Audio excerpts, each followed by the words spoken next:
মাথার মধ্যে যে ব্রেনটা আছে এইটার ওজন প্রায় 1.5 কেজি। কত? 1.5 কেজি ধরবো।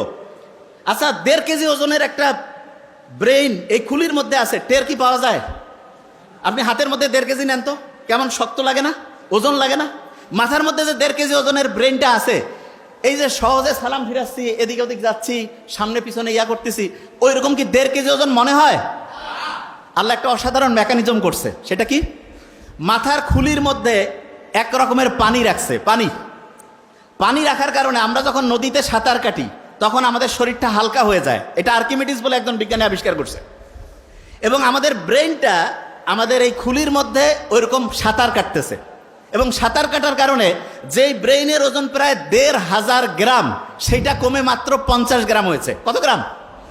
50 গ্রাম। এটা কিন্তু একটা প্রশ্ন ধরবো। তাহলে 1,500 গ্রামের ব্রেন পানির মধ্যে সাঁতার কাটার কারণে কয় গ্রাম হয়েছে? Very fine. কত গ্রাম? 50 গ্রাম। তার মানে আপনি যে মাথাটা এরকম করতেছেন, কত গ্রাম করতেছেন? 50 গ্রাম। আমরা যখন মায়ের গর্ভে ছিলাম না, এই যে লাস্ট বেঞ্চ, মায়ের গর্ভে যখন ছিলাম, মায়ের গর্ভেও কিন্তু আমরা এরকম সাঁতার কাটতাম। এবং আল্লাহ এত সায়েন্টিফিক, মায়ের গর্ভে যখন আমরা ছিলাম মাকে লাথি মারতাম, গুতা মারতাম, কিন্তু মা যে কষ্ট করত, এই জন্য মায়ের আলাদা একটা মর্যাদা আল্লাহ দিয়েছেন। এবং মুহাম্মদ সাল্লাল্লাহু আলাইহি ওয়াসাল্লাম তো আমরা এটা জানি যে সম্মান করব কার? মায়ের, তারপরে কার? মায়ের, তারপরে কার? মায়ের, তারপরে কার? বাবার। তার মানেটা কি? তার মানে যে যত বেশি পরিশ্রম করবে, যে যত বেশি কষ্ট করবে, তার মর্যাদা আল্লাহ তত বাড়ায় দিবে। আমরা যারা মুসলমান সমাজের আছি, আমাদের সবচেয়ে শ্রেষ্ঠ একটা বৈশিষ্ট্য হইতে হবে চেষ্টা করা, পরিশ্রম করা। 1 নম্বর বৈশিষ্ট্য কি হবে? চেষ্টা করা, পরিশ্রম করা। পরিশ্রম আর চেষ্টা করার যে স্টাইলটা, সেইটা আল্লাহ আমাদের গোটাল ডেইলি রুটিনের মধ্যে অলরেডি দিয়ে দিয়েছে। কিরকম? মুসলমান যারা 5 ওয়াক্ত নামাজ পড়ে না, 5 ওয়াক্ত ফজর যখন আমি নামাজ পড়ি, নামাজ পড়ার পরে আমরা অনেকে মূর্খ, তো নামাজ পড়ার পরে ইচ্ছা মতো ঘুমাই গেলাম, তার লাভটা কি হইলো? আল্লাহ নামাজ পড়ার পরে আমাদেরকে পরিশ্রমে যাওয়ার জন্য সবচাইতে বেশি হচ্ছে উদ্বুদ্ধ করছে। নামাজ শেষ করো, তারপরে তোমার জীবিকা অন্বেষণে বের হয়ে যাও। জীবিকা অন্বেষণ মানেটা কি? স্টুডেন্ট যারা, সে কি টাকা ইনকাম করবে? নো, তার প্রধান কাজ কি? পড়াশোনা করা। তাইলে আমি ফজরের নামাজ যখন পড়লাম, তারপরে আমার প্রথম কাজ কি হবে? পড়াশোনা করা। কি করা? পড়াশোনা। পড়াশোনার ক্ষেত্রে সবচেয়ে ভালো বুদ্ধি যেটা, সেটা হচ্ছে আগে কোরআন পড়ে নিব।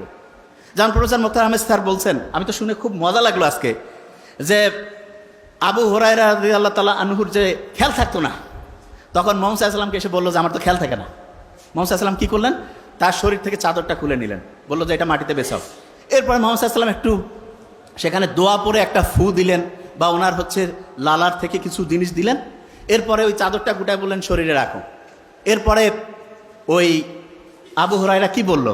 যা আমি পড়ি তাই আমার খেয়াল থাকে। ঠিক না?